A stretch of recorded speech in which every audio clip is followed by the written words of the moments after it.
ورب نية أبلغت صاحبها بيت الله الحرام. ازيك يا ياسر؟ وحشني والله. وانت اكتر يا علي. اخبارك ايه؟ انا ناوي احج السنه دي، بس محتار اروح مع مين. انت طلعت السنه اللي فاتت صح؟ ايوه، مع شركه الدهمه للسياحه.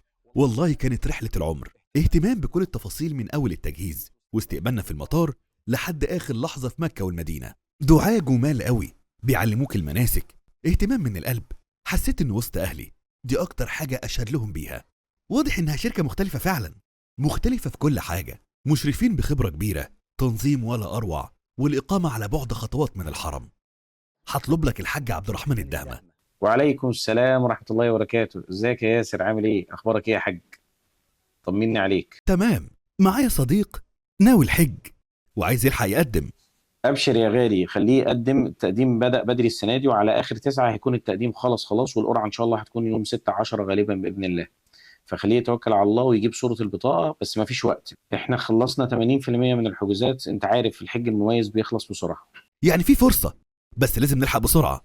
النيه الصادقه اول الطريق، وصدق نرتقي به. شركه الدهمه، حج لا ينسى بخدماتنا واهتمامنا. للتواصل والاستفسار على الأرقام التالية أو زيارة موقعنا www.الدهمتورز.com.